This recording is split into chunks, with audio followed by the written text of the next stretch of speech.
I'm Matt Bronger. This might help. I am not a doctor. This might help. I'm not a professional. Let's have fun. This honestly is a good time. Honestly, I got no idea what I'm doing. What's going on? Who are you? I'm Matt Bronger. This might help. The podcast. Hey, welcome to This Might Help with Matt Bronger, the only advice podcast that has ever mattered. It's science. Thank you so much for listening to us. Today I have one of my favorite people, Michele Buteau, who is a shining ray of sunlight and one of the funniest people, and has had some well-deserved success in the last couple of years that I feel like I always saw coming. Hopefully she did too. How are you, Michele? Oh my goodness, what a lovely intro. That felt like it felt like my retirement party, and you're just like, everybody raise a glass.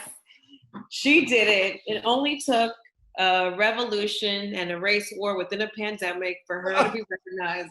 Well, we did it. And now we're going to change the Aunt Jemima bottle, because now, 100 years later, we realize, I mean, how am I doing? Matthew, that is a loaded ass question, Matthew. You know that shit. It is levels to how I'm doing. Look, now I'm serving my plus size Lisa Bonet, because this is what happens to Black girls in a pandemic, a quarantine. We can't get our hair done. You don't even want to see my feet. I mean, I showed my mom my feet the other day, and she was like, what happened? I'm like, nothing happened. This is just who she is now. And then 3 days later, she sent me a foot soaker. And I understand self-care is not selfish, but I thought that was rude as fuck. But I also like soaking my feet. It's gross, but this is, it's sort of just like, you don't want to touch every part of your body. Do you know what I mean? Yeah. Well, do you have the kind of mother who sees you as an extension of her? And so Always. It's okay. always her. Are you Yeah. serious? It's always her. Yes. So Mhm. she's like, do better because I would. Do you?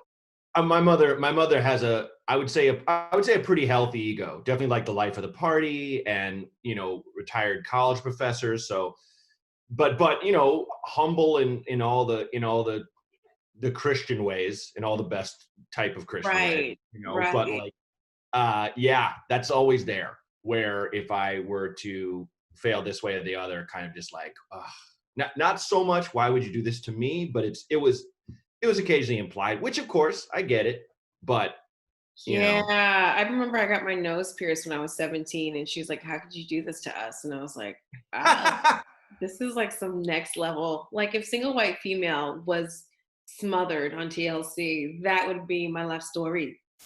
I think you not only did a perfect television pitch, you rhymed it. So that's so it happens when I spend so much time alone. Well, you have twins. You have twin children. I do. Yes, and we're not just talking about my titties. I have twin babies. They are 17 months, which is code for a year and a half. I don't know why people use months. It's not like they're paying taxes each month, but okay. I prefer 1.5 or almost 2, but people like 17 months because they want to know what they're doing and not doing, so they could judge you and make you feel more shame than ever before. Like, that's not enough anyways, being a woman, which is a pre-existing condition. It never stops. She's been watching a lot of CNN. It never stopped. Your children are absolutely gorgeous. Oh my goodness, thank you. When you sent that picture to me, and my wife is 7 months now. 7 months. Yay, mazel's the mazel of the week. Thank you.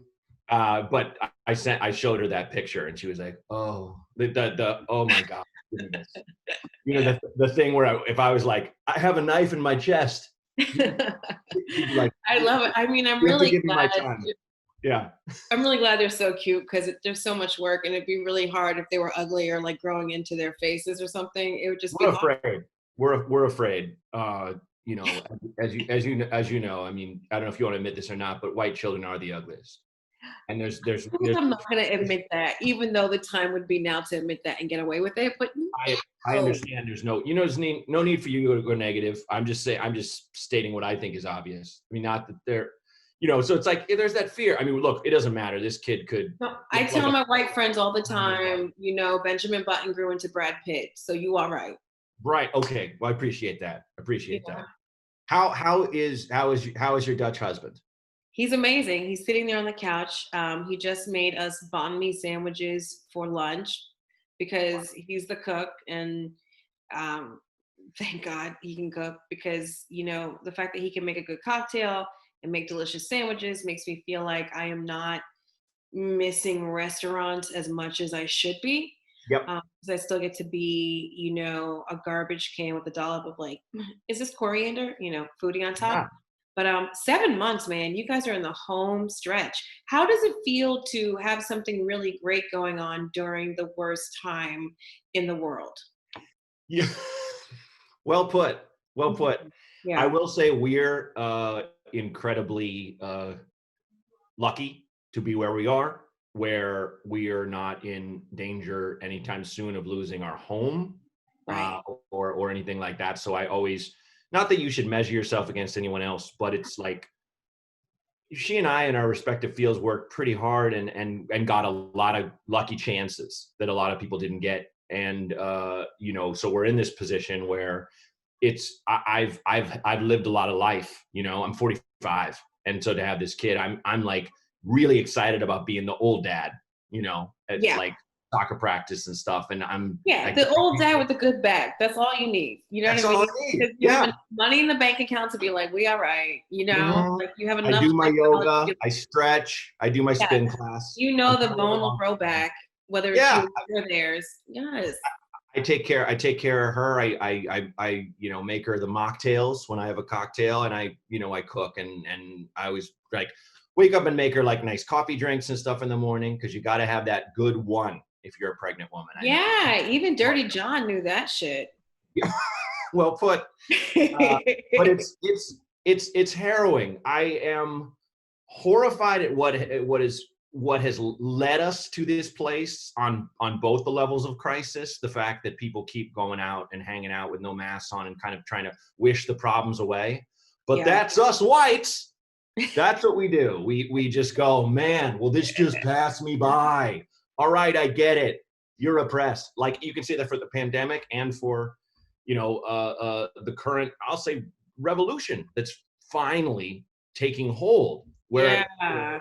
and it, I won't even say I don't like. I hate what happened to make it come to a modern fruition. Oh man, like a perfect storm, Yep, truly. yep. Because I never even realized people have a different definition of science. It's like, do you know what a virus is? Like, this is real, And I never knew that some people were also so wildly confident that they could not catch something. You I you always are until you're not. You Yes. know. I always, it's like Mike Tyson's quote: "Everyone's got a plan until they get punched in the mouth." I think that's everyone. I always think about it like, I grew up and you get beat up or jumped or whatever. That happened sometimes here and there, and I don't wish violence on anyone. But to me, violence is not an abstract concept. Yeah. I knew people that were sick. I knew people that died.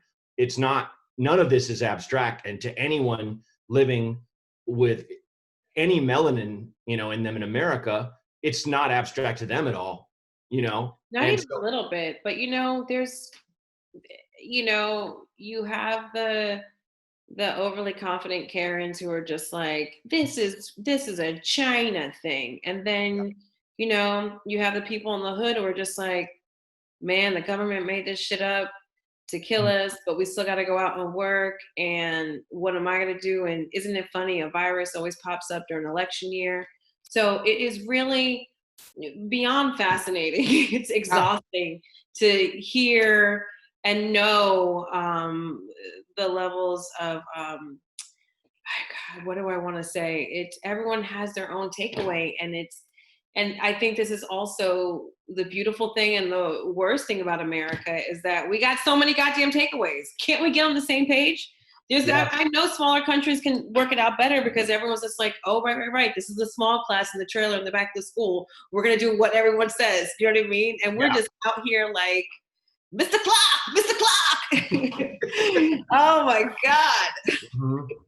It's insane. And I've never had so many friends, not even like with Bush and Katrina, talk about leaving America if this 45 person is reelected, like people are, Yeah. there's going to be a mass exodus. And Absolutely. what's And going to happen? Is it just going to be Lord of the Flies? Like, what is going to happen? I I mean, don't if he know. gets elected again, I hate to be like a doomsday sayer, but I'm just like, we got to do everything we can to like make sure that does not happen, because it's just going to be bad. And to your point of people saying that, I definitely agree. And I will admit something, that I was always kind of mad at the love it or leave it people. Yeah. Where it's like, if that's all it takes for you to leave, then okay, fine, we got to work this out. But it's like, it's so easy for me to say that. And somebody called me out on that, a woman, this years ago, and I was like, you're absolutely right. I mean, these policies, will affect people I love, people I care about, but outside of my beliefs for and things I have deep investment in, for the rights of other people. It's so, you know what I'm saying? It's Yeah, like, I it's like, know exactly what you're saying. I mean, so it's like, you always find, again, one I mean, of the foundations of this country is like, stake your claim. You know what I mean? Like, this is about you and only you, and don't think outside your box, not even your 5-mile radius, because it's your job, it's your education, it's your house, it's your right, it's yours, mine. And people never think about what it's starting to, but really never think about what it feels like for somebody else that doesn't even look like them, from a different background, and like what that could even be. And so coming from an interracial family, it's like I have always been forced to think about people that don't look like me, because that's my whole family. So Mhm. for me, it's a no-brainer, but people are just out here like, oh girl, it is the Wild West and I am too cute for the Hunger Games. Okay. It's like, Yeah, I mean, I remember saying to my mom as a kid, when we had this kind of resurgence of open racism. Racism was always around, but it just skinheads at like punk rock shows I would go to and stuff. And Portland is an incredibly white place. Oregon was originally designated as a white state. mhm. So, though Portland was the kind of place that was looked at for where the misfits would go, which is why, in a sense, why I grew up with a lot of interracial people. It's the Australia, You know, the United States. yeah, but I know I said to my mom, I was like, when does this end? Like, I don't understand how Nazis can come back. And my mom was like, honey, it's never going to end. Never. Shit. She's like, all we can do is just fight against it. And I remember being so depressed because, we all want you want to get the job done. Yeah. When is it over? And it's not over. So it's Yeah. about fighting, but keeping ourselves sane, I think, That's the thing. I mean, if, that's why I'm always like, I don't necessarily want to live in a bubble, but I want to feel safe and I want to be around people who know the difference between right and wrong. I don't mind having a healthy debate or a discussion over, difference of opinion or whatever the fuck. But, if I'm going to have a debate, I really want to at least talk with someone who is open-minded, sort of like Clint Eastwood in like every movie where he's just like, I'm an old dude that hates this shit. Oh man, you melts my cocoa heart. Like that's what I'm down with. Yeah, I don't need to fix people, but at least be open. Like this is a Mhm. this is a cult where I'm just like, this is so old. Like leave it with the Spike Lee movies in 1992. Right. Yeah. It's so old. Yeah. Like, I'm sorry. Like, you don't come at me with all lives matter and that's not the point. And I'm sorry, you can go Well, to and they don't. The you can go to fact, the Kendrick Lamar concert, but you can't go to a Black Lives Matter protest. right, and yeah, I mean, yeah, I just like anyone who says all lives matter doesn't believe that. Yes. They believe certain lives don't matter. That's just a fact. You're reacting by going, hey, how dare you call me racist? It's like, that's not what I'm saying. I'm saying, don't kill me, Yeah. like my Yeah. life. So, Yeah, hitting a nerve for sure. And that's another thing too with the COVID. It's just like so many Black and brown and Spanish and everything in between folks in the hood are just going out to work anyways because they're like, the police are going to kill us. Diabetes will kill us. So, like, okay, give me the COVID. At least I'll get a nice hospital bed for like 3 weeks. Jesus. It's next level, but Yeah. alcohol helps.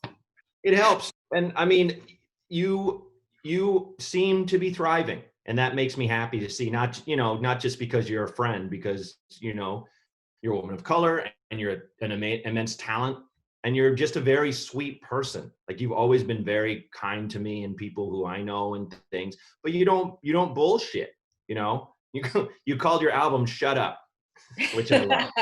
And, you That's know, true. That's true. I'm nice, but why can't we just tell each other like it is? yeah, exactly. I mean, it's I had Josh Gondelman on here, and we were talking about how, like I imagine, because you've had a modicum of success, you get people that ask you, oh, what would be your advice on this, on that, the other. Oh, can I pick your brain? It's like you have your own brain. You can figure it out. Yeah, and there's no roadmap. There's no how do I become a bodybuilder? Well, first you got to start with a perfect frame, and then there's no thing Yeah. like that.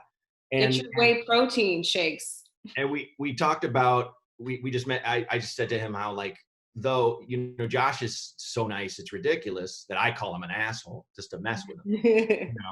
But I was like, you must get times where you're just like, this is trash. Like, what do I say to this person? This piece of writing I read, And I was thinking about how Hemingway said you have to be merciless when you're criticizing, when you're editing, with yourself and with others, where you're like, this doesn't go here. I think this is beneath you in terms of your talent, things like that. Oof, oof. And he said, I think you can be kind when you're merciless. And I think you would be like that too, where you'd be, okay, like very loving, but just like, well, I mean, that has definitely come with age. You know what I Mhm. mean? I wrote a book last year that'll be out this year, and there's a chapter in it called A Light Load, where I really kind of just speak about my experiences as a light-skinned Black person, not only in America but around the world, where, okay, if you have this face that people can't place, and they're just gonna like kind of throw this weird nuanced racism at you that is still, and sometimes it's obvious, which I prefer, because I'm like, I will go to this side of the train, and sometimes it's not, and sometimes it's about being a woman that men don't find fuckable, and all of a sudden you're a target. It is just really wet and wild, and I kind of like go through this conversation because I was on the set of a movie playing an executive, and my hair was curly and it was nice. The hairdresser did a great job, and this white dude, this producer, was like, she's an executive but her hair is curly, we should do something. And then I was like, oh, can I talk to you in the other room for a minute? Kind of like those sitcoms from the 80s where I'm like, can I talk to you in the kitchen for a minute, just Yeah, real yeah, quick? yeah. And so I'm so glad that I was mature enough in my 40s, I know I age well, You look to great. say, look, this is a sensitive subject. What you were saying, what you were ultimately saying, is that my hair is not good enough to be educated or hold a position of power. And that just is not so. Black hair comes in all textures. And you could have dreadlocks and be a professor. Yep. You could have an afro and be the president. And so I really had to walk him through. And then like his white guilt kind of came out. And then this other lady was just like, no, it's beautiful, go. And then I sort of do like a side by side of what older Michelle says and what younger Michelle would have said. Because if I was 22 and not 42, I just would have been like the Catch Me Outside girl. You know what I mean? Like, Right. Right. and I'm so glad that that also comes with age. And people don't tell you. Everyone's just like, you gotta lose weight, you gotta get Botox. It's just like, no, you also can speak on your feelings in a way that's just not gonna, um, fuck everybody up. Yeah. So, what is that? No, All State I feel like, County? no, I mean, you put that perfectly, and I love, congrats on the book. Thanks. But I mean, speaking as for myself, I would carry a lot of rage and resentment and grudges around. And I think, we all have those. And if you're already on that movie and you're set and you're like, yeah, I see this character that I've made, who is me. If all of us, when we book a role, it's like, it's us, but this person, Yes. like we look like this person. That's why they cast us. So Yeah. we just taken a different road if I play like something awful or whatever, Yeah. or something very successful like you did in that project. And for someone to kind of go say that, they're opening all kinds of wounds and they don't realize it, but it's kind of like it takes a toll to even to defend yourself. It does. And what they're doing too is perpetuating the stereotype of what should be and what is good and what is bad. And Yeah. that is just not so. And so that's the thing too. That's like calling someone out, but you have to do it delicately because that's the whole all lives matter where they're just like, I'm the least, I have black friends. You don't I slept with a black, you don't, one of my best friends, and it's like, okay. And now it's about you, Karen. Now it's about you. Exactly. Yeah. So it's really, but like I said, it is Wet and Wild, but they did end up sending me a massage certificate to a really nice place.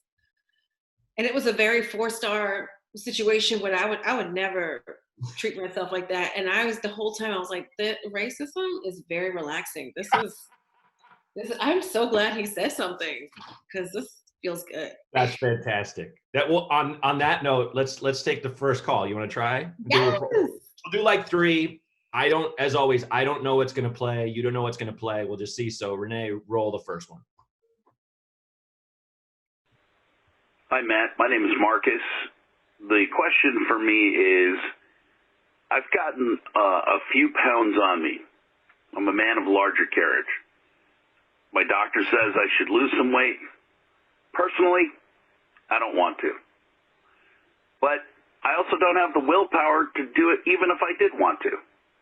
So should I just give up and just go completely fat? Like 400-pound fat?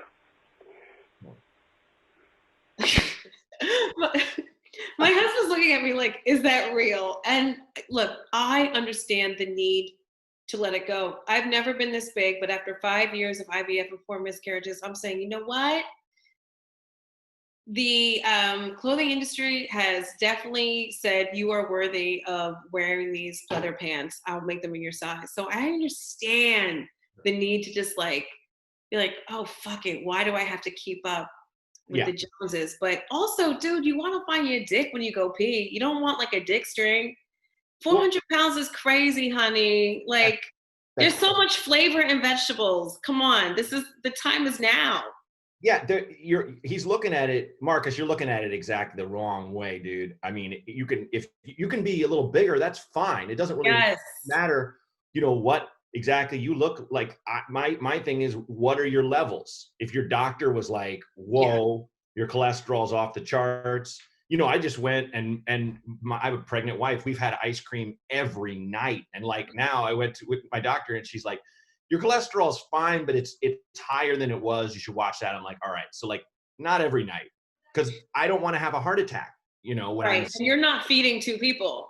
No. Yeah, exactly. Yeah, exactly. And we don't want you to have a heart attack either. Like levels are so important. You don't want to be diabetic and lose your feet.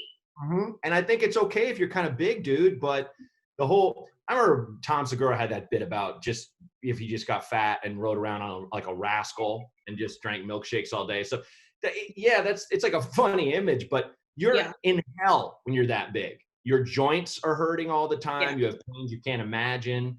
You wake up in the middle of the night with a heart flutter because your body keeps restarting like a bad end. Like, it's bigger, but I mean, it's just your levels. And what I always tell people is just, half an hour exercise, couple times a week does wonders. Like just, even if it's just walking, things like that. It's really overwhelming too if you don't exercise and it becomes like this thing. You don't have to go to a gym. There are, now there's like social distance walking, right? Where someone's in front of you and back of you. You don't have to do it by yourself. You can listen to a podcast like this one and walk.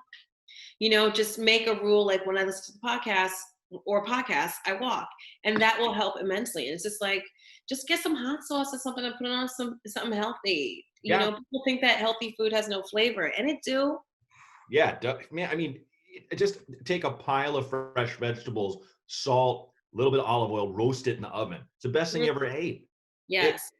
There's also, what is very helpful for me, at least when I was trying to get into shape, I would buy new workout clothes. I just went to Target or Walmart because they have a great selection in all types of sizes. And it motivated me to go out and, just, not that they were ashamed, but I'm just like, oh, these clothes are so, old and it really shows my problem areas. But when I had something new, I was like, okay, I'm ripe and ready. Let's go. So maybe Marcus, you can buy a new outfit. Mm-hmm. And go outside for a walk. And it's really about, you know, I always say that the shit that nerds always say about like Yoda was like, do, there is no try. Fuck Yoda. There's try. You can try a lot of things. Try stuff like and see what Oh, works no. for you. I hope you Really don't get canceled. try. Fuck Hey, Yoda. I still there's another white dude comic in the news right now, so I'm not really worried. Ooh, heard it. I felt it. I saw it. I mean, crazy. It's why it's crazy how you would think that malfeasance and things like that that would get you canceled or something you say that's crazy would be swept under the rug because we're in the midst of a pandemic and a societal revolution on the, you know, on the subject of America's sensitivist subject, which is race. Mm-hmm. But the truth is, people will focus more on other shit to distract themselves to be like, oh wait, someone did something fucked up. Good. Let me see this. Where's my Us Weekly? On my phone? I really do feel like Trump is the straw that broke the camel toe because even though we can't get him, we're just like, well, this isn't right for everyone. So one day we'll get him, you know, it's just like bananas. Anyways. Yeah, well, he represents the kind of the last push, not only of just flagrant white privilege, but also of being a shitbird. Like he's a notorious shitbird. Like he's a guy who has always been shitty to women, has always looked at them as objects. He looks at everything as objects, even if it's not an object. And that could be because he's stupid, but I think it's also because he's a clinical narcissist. And people throw that term around a lot.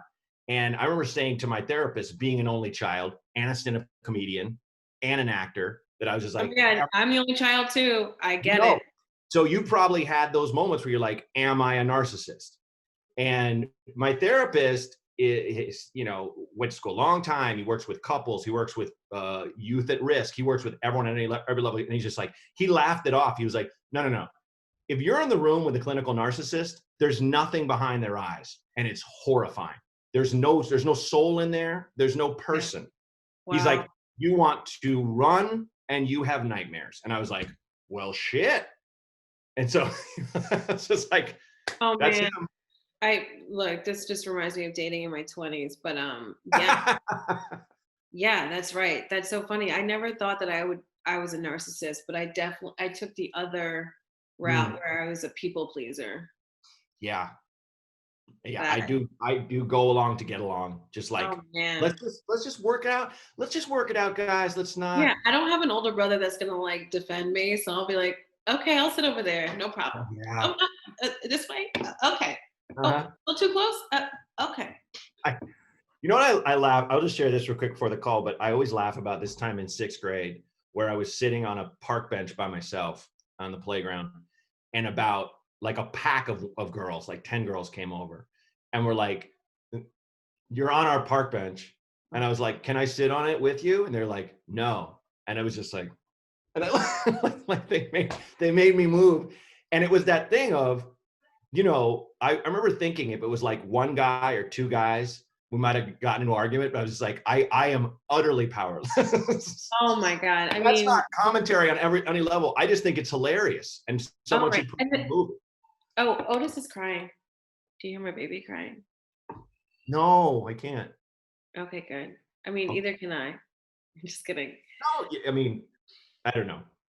Now I'm trying to listen to as many babies cry as I can to get ready, because it's going to be years after. I will say this, and nobody ever told us this. The crying affects the mom in a way, and I'm not even trying to throw like generalizations out, but it's like a scientific fucking fact.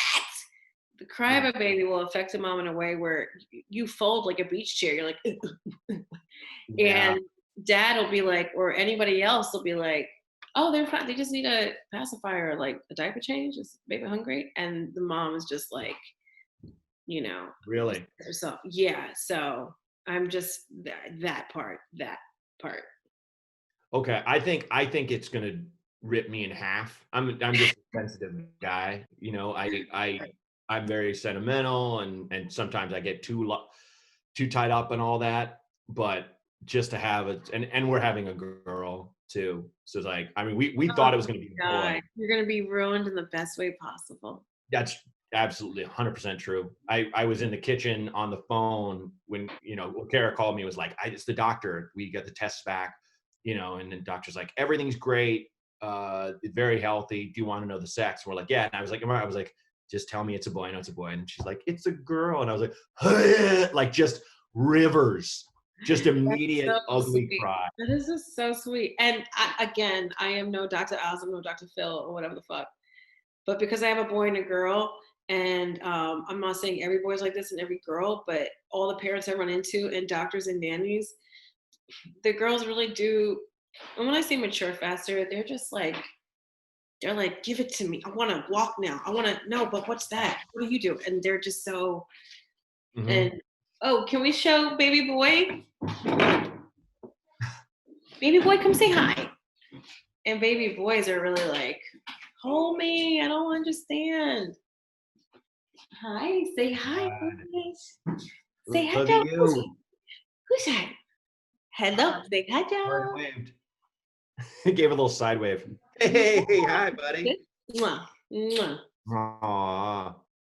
Look at him. What a sweetie. Oh my God, look at that smile. Oh, yes. Bye, Otis. God, oh my God, these made my day. What a cute kid. So great, so great. I'm so excited for you. Me too. Okay, let's do caller number 2. Okay.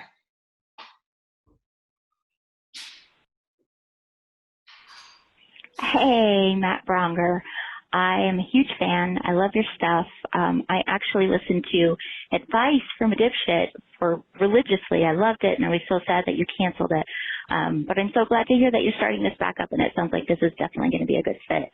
I always thought your advice was great, which is obviously why I'm calling in. You actually helped me once on Advice from a Dipshit.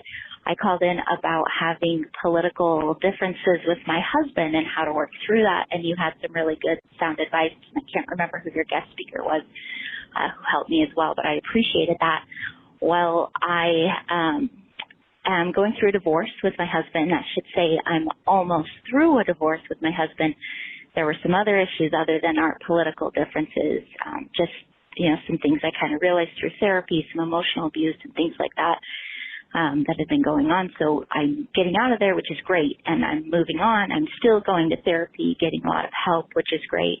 That being said, what I am curious for, what I want your advice about is I am definitely so hard up. Oh my God, it's been so long without saying TMI, and I'm sorry.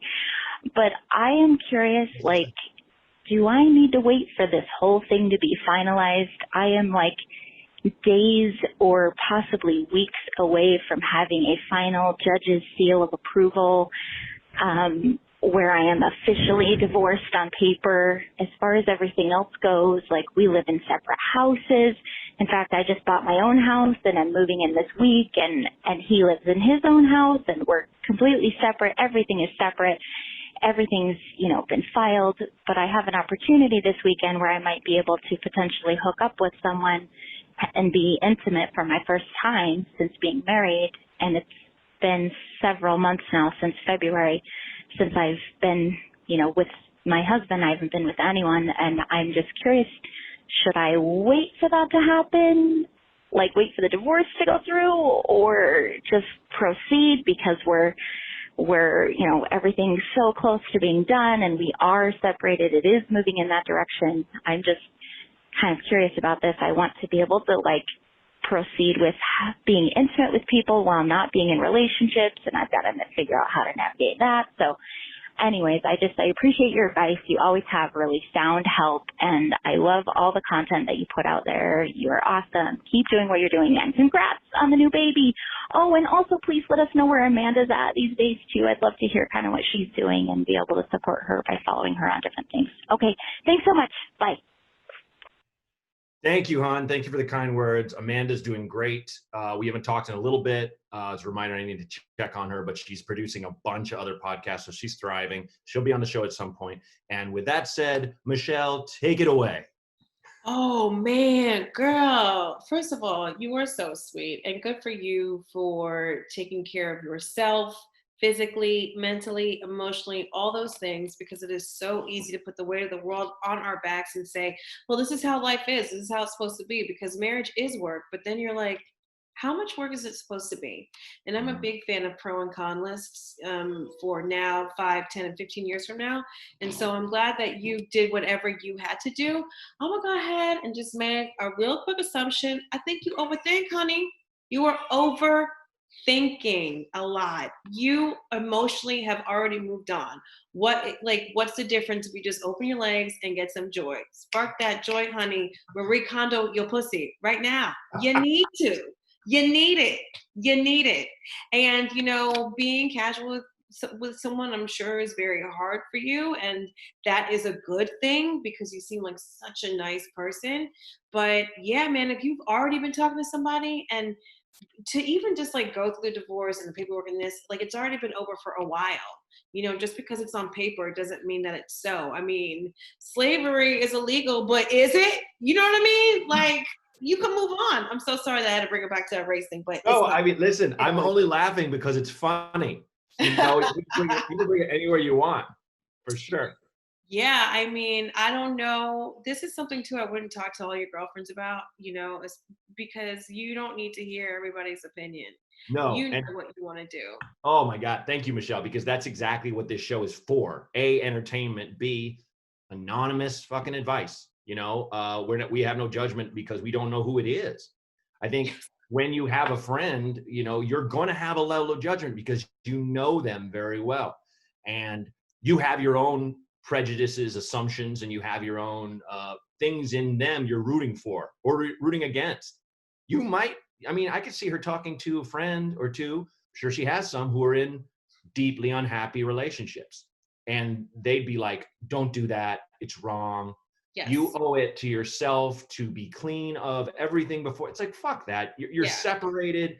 It's just a piece of paper, to your slavery analogy, though vicious and hilarious, was, we know everyone, it's right.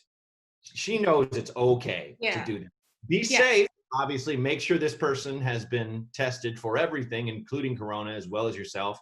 We live in the time of bubbles. My wife and I have had, distanced meetups with people in our backyard. They're 8 feet away. We're wearing masks, that kind of thing. Yeah. With a sexual situation, I don't know what I would do if I was, still, young and on the make. I don't know what I would do, kind of thing. Yeah, I mean, I know people that are still getting it in. Obviously, they're being careful. I think we should always be careful, but if we've all truly been in this quarantine, then I don't know, use your better judgment, and it seems like you're doing it. Yeah, girl, I'm excited for you. I am too. I really hope she has fun. There's just something really amazing about, like, hooking up with someone but not that well, but you trust them and they trust you, and you're kind of looking at it as your own little happy time kind of thing. Is her name Amanda? Amanda was my producer on it. Oh, sorry. What's this lady's name? I don't remember if she said it or not. Okay. Yeah. Whatever your name is, lady, you are so adorable. I just need you to know and listen to me and hear me and really believe me. You are a good person. Yeah. You are a good person. You have done everything you can for that relationship. Now it's time to think about yourself. And you're not being selfish, and you're not being dumb, and you're never gonna get it right, and you're never gonna get it wrong, and that's okay. That's what this is. You're a good person. You're not disappointing anybody. And it's so cute that she's like, but I'm so hard up. It's like, he's horny. Girl, yes. Whether he's got to fuck the happiness in you or the sadness out of you, just get it done. Yeah, absolutely. Absolutely. I don't know if I should share this, but I just, you like gross stuff too sometimes, but if it's funny. But I had a friend who was a girl who told me that she hooked up with this guy once, and she was touching him with her hand, and he finished, and as he orgasmed, he went, "Oh, I was so hard up." So I can't hear. I was so hard up Of without course, thinking yes. of that story. Because we all have these stories where you go, did that person actually say that in that moment? Did that person, and once you're like older, when you're like my age, it all just becomes funny. I Because mean, that's it was true.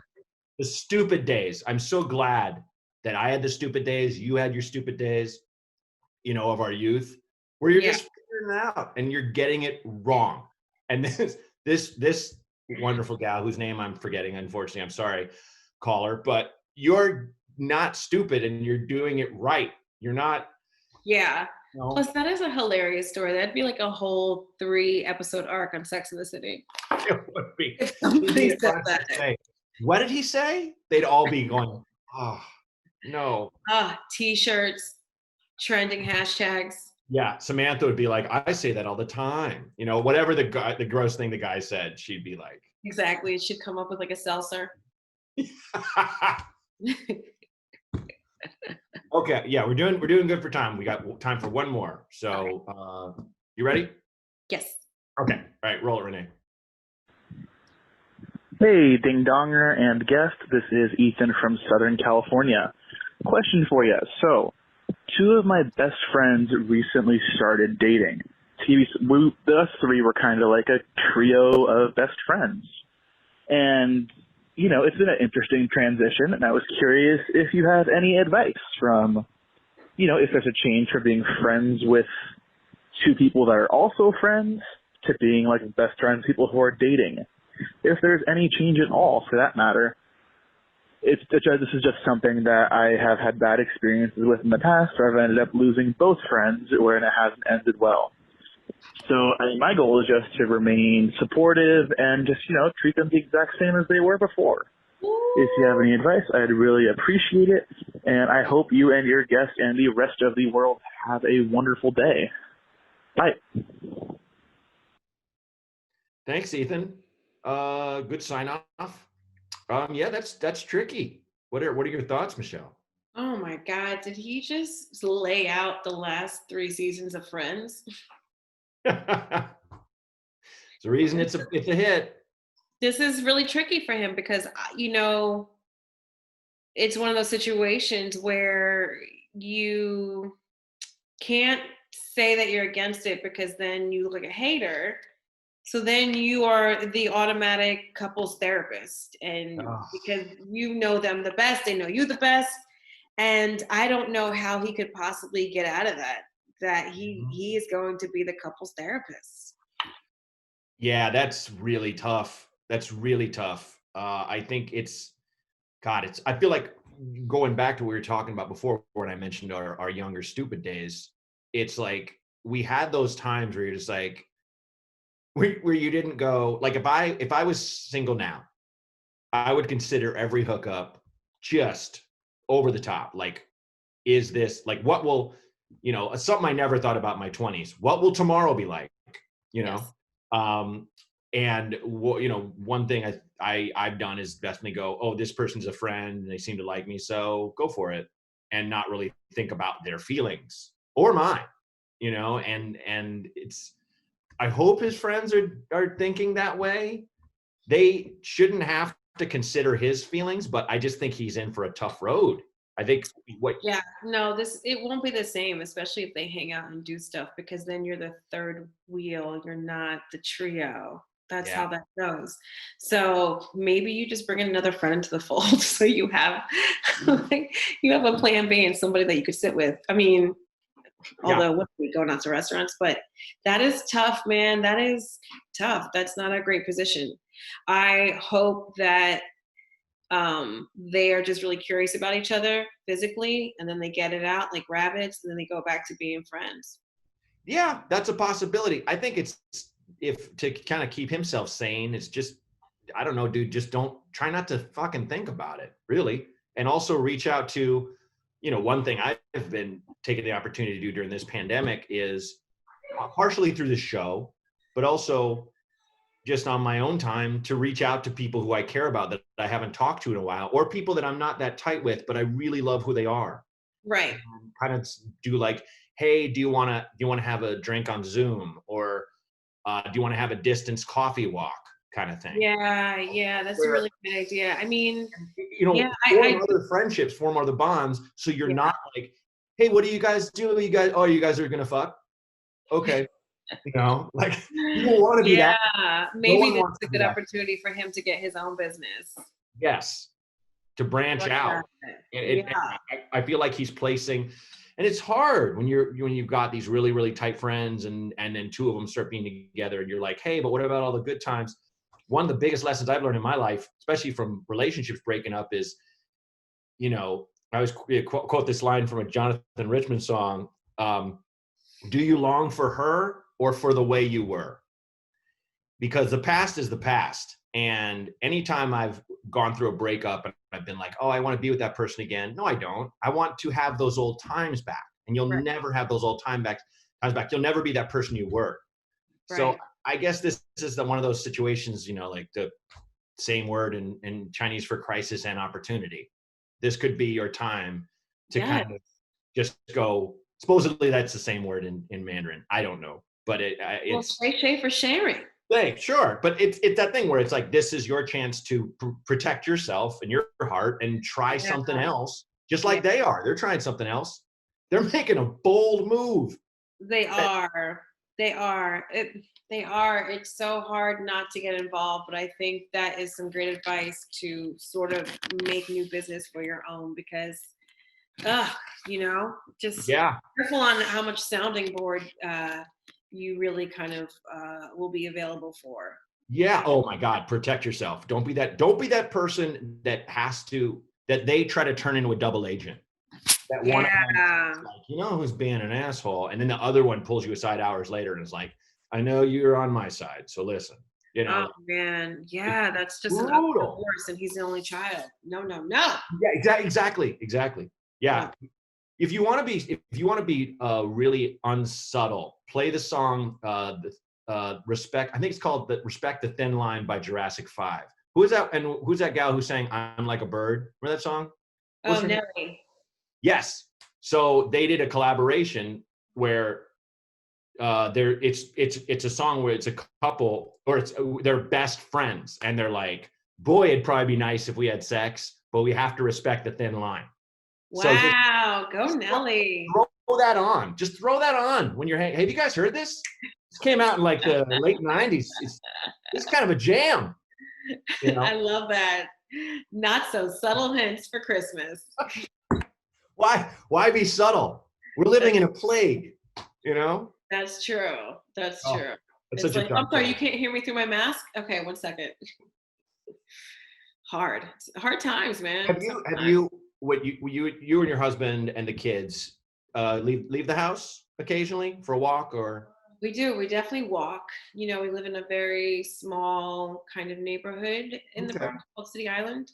So it's like a tiny island with like a little over 4,000 people. And so, the fact that everyone's home, obviously it's more crowded, but and we go for drives in the car and stuff like that. But we really haven't been anywhere. Mm-hmm. Yeah. Well, I mean, as long as you're kind of getting out and getting some air. Have you done the dumb thing where you go get coffee, but you kiss through the mask? I like doing that with my wife. It's not real. It's not real kissing, but it's just like. You know what? Husband and I did kiss through the mask at a Black Lives Matter peaceful, prayerful protest that we brought the babies to. That's sweet. Yeah. That's sweet. Have we done that? No, but for the most part, like someone's like across the street, so the mask will be under the chin. So we can talk, and obviously we're like safe with it if someone comes close. Yeah, I mean, I know you, and I know you're being safe, and that makes me happy, But I feel like you're like me, that you can't stop being silly in your life, especially with your God. We need the silliness. Yeah, that's the only way to get through the day. Truly, it's not even like I gotta get through this week. It's like I gotta get through this day. Yeah. That's absolutely true. And so babies are the best distraction ever. I can't wait. I mean, I have this backdrop on, but like I'm in her nursery that used to be my office, and like, oh, I love that. I got a little changing table next to me and stuff. I'm terrified, but only in the best way. Yeah, you should be, because there really is no I'm sure there are a lot of handbooks, but you know, Everybody tells me something not different, but new.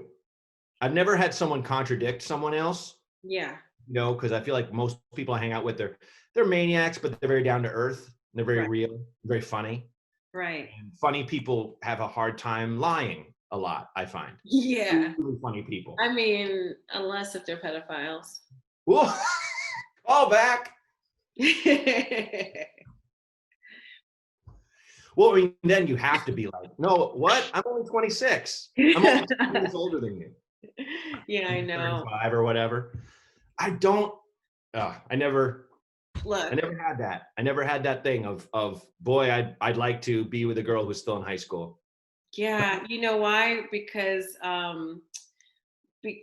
you're an intelligent human being that likes to be around people who are also smart, and you don't mind learning. You don't have to control the situation. And I feel like that is not just like, like a something shiny. It's also, you want to control this person.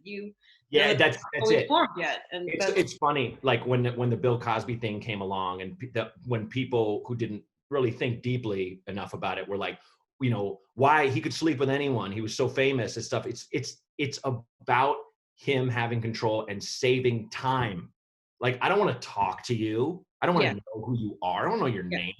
I want you unconscious so I can do my business and go about my day, whatever it is, smoke a cigar. It's just like, that's the horrifying thing. Yeah, it's about not seeing, women as human beings. Yeah. In a sick way. Girl, who you telling? Yeah, but yeah, I know.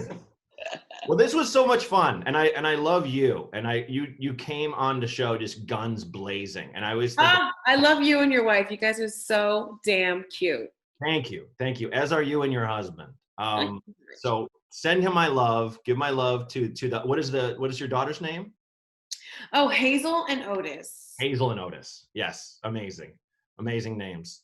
I can't wait to meet your little bundle of joy and figure out what her name is. You to hold her. I can't wait. We'll bring her to New York just for you. Do you have a title for your book? I do. So it's available for pre-order now. It'll be out December 8th. It is called Survival of the Thickest. There are plus-size essays in a small-minded world.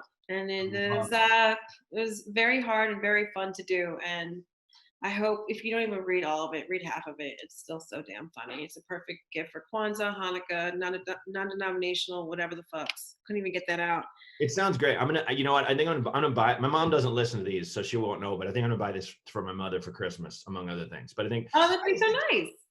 She's seen you do comedy, and she thinks you're so funny, and so that'd be so up her alley. But anywho's. Anything else you want to plug before I let you get back to your family? Yeah, I have a Netflix special coming out in October. It's called Welcome to Utopia. I'm so glad I got that taped March 1st, right before the pandemic really hit. Oh, I was supposed to tape a special in April. I'm so jealous. I'm so jealous. It's not going to happen till like next year. Of course. And it's like, if all things the material, people are talking about tours. I'm like, a Zoom tour? Get out of here. So I actually picked March 1st because it was my grandmother's birthday. And she's passed on, but I'm like, what an interesting date. I'll pick that. And Mavis Louise is looking out for a bitch. So it'll be out. I'm very excited. Well, thanks for having me on. Thank you for coming on. You were fantastic. And everyone go check out Michele Buteau. Check out Welcome to Utopia. Check out The Survival of the Thickest. Yes. Okay. Yes. So thank you so much. Great to see you. Bye. Thank you for listening to This Might Help with Matt Bronger. If you got a problem, should I go? You can find them. Okay. The A-Team. Oh, okay. Call 323-763-0228. 323-763-0228. Myself and my guest will do our best to help while being hilarious. Speaking of hilarious, I've had a lot of awesome guests on the show, which you should listen to. Go through the back catalog. Check out Doug Benson, Irene Tu, David Borey, Josh Gondelman. Rate us if you like us. Give us a nice 5-star rating, and tell your friends to subscribe. So that's all I ask. Thanks and have a great day. This Might Help with Matt Bronger was created and hosted by me, Matt Bronger. Produced by Outer Circle Media. Executive producers Matt Kleinschmidt and Robert Kelly for the Laugh Button Podcasts.